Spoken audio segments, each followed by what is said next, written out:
Transitioning just a little bit, you have long said work is a reflection of who we are. If the work's sloppy, we're sloppy on the inside. If we're late, then we're late on the inside.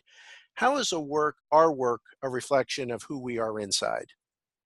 Well, our work, yours and mine, obviously is a reflection of it. Just look at the negative um, words that we use: late, non-productive, lazy, or whatever. Mhm. If what we do is an expression of that, then that's who we are.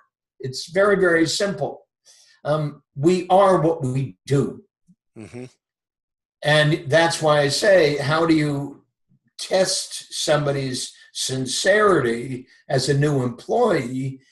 You do that by getting them to do something that is not easy to do Right. or is disruptive to their point of view. Mhm. I'm not a janitor. I'm a top sales guy. What are you, out of your mind? Yeah. Yes, we That's are, what and we do it differently here. yeah, yeah, thank you. Thank you for that. I Glad to was not hear that. implying we were late or sloppy. You're very Natalie dressed today, and we were both early for the call. There you go. There you go. So understand the next almost impossible thing you ask him to do that really isn't impossible. It just is in conflict with his own self-worth, his own identification, his own personal paradigm. The next time you ask him to do something that isn't consistent with who he believes he is and how he should be treated will be the other thing that he resists doing. That's how you test it. But you got to get it in the beginning, not at the end. Right. And would that be a red flag? Would you coach through that, or would you cut ties if you saw that red flag? I love what you said about that resistance. I would, well, it depends upon how dramatically negative the experience is. Okay. Makes sense. Obviously, I'd cut ties with somebody who simply says no. Right. Goodbye. It's Yeah. that simple. Yeah. Don't hope for something you do not see right now. Don't Absolutely love it. for Absolutely that love it. person to become someone who's completely different than the one staring you in the face right now. Mm-hmm. So it's very simple. Now, the other part of the problem is the company itself. The company itself, in many cases, doesn't want to know. It's gone to such expense. It's gone to such amount of time invested to bring this person aboard.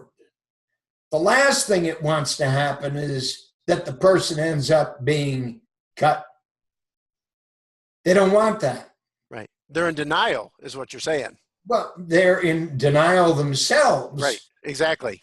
And their resistance is creating the problem of this person resistance. Right. Not his.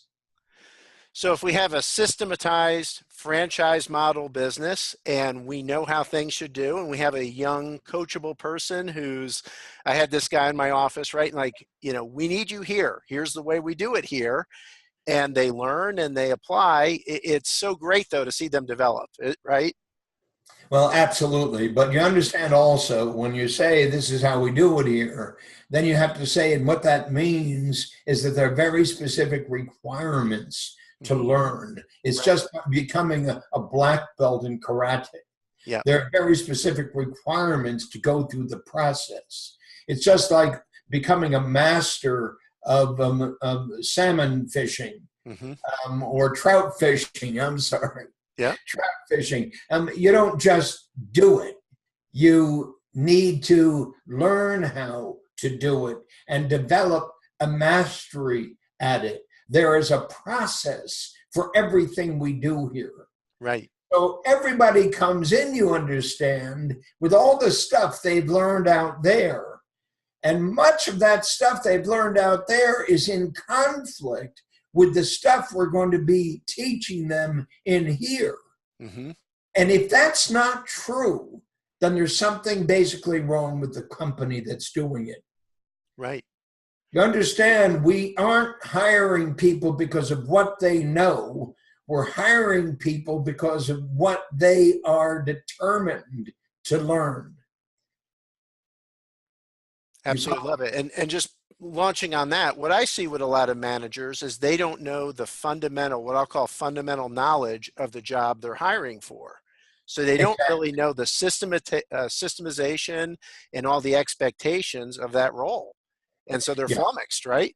Well, that's because they don't think systemically. Mm-hmm. In short, in those companies, the system isn't the solution. Better people are. Right. The problem are the system isn't the solution. Better people are. That's where the conundrum comes through. Right. Because how do you define then better people? Mm-hmm. Well, let me take a stab at that, because I was going to ask you that. How about people who can update your mastery to a higher level and do it faster with a higher degree of purpose and alignment? To me, that's a better person. Oh, absolutely. But mostly people who are there to grow. Right. They've already made a commitment. I wish to grow. Let me tell you what I imagine myself becoming 5 years from now, they say, 10 years from now. Right. I want to paint a picture for you. Is that possible here? Now, understand, they're not going to say that to you. They're going to hide because they don't want to challenge or threaten the possibility of this new job right at the very beginning. So the manager's got to do that.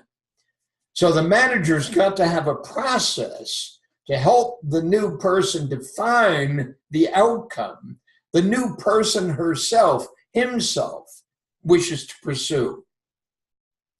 And to help that person define that will be the very first time they've ever done that on a job. Right. It isn't at that juncture you speak of how exciting it is with what we learn or what we know and what we don't know, right? Absolutely. Absolutely. So you see, when this provocative process is engaged in, something new occurs between employer and employee that never existed before.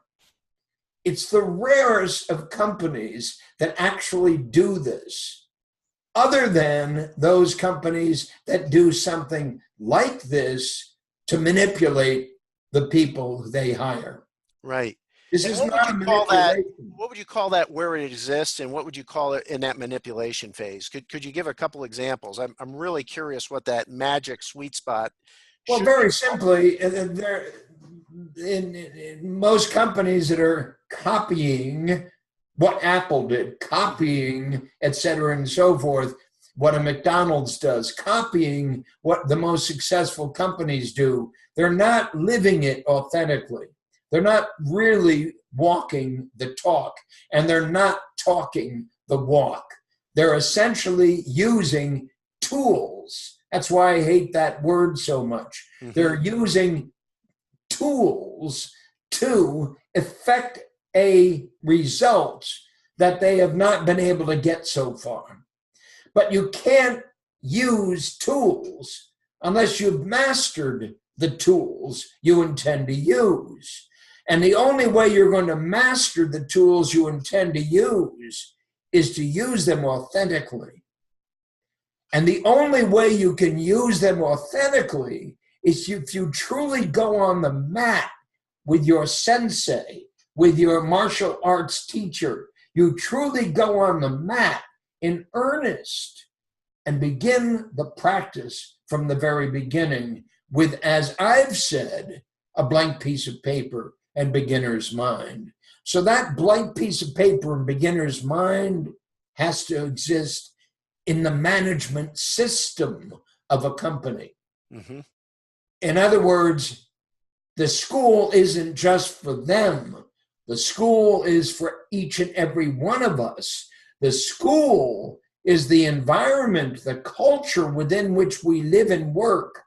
And it affects everybody from the CEO down to the most ignominious individual in the corporation. Everybody goes to school.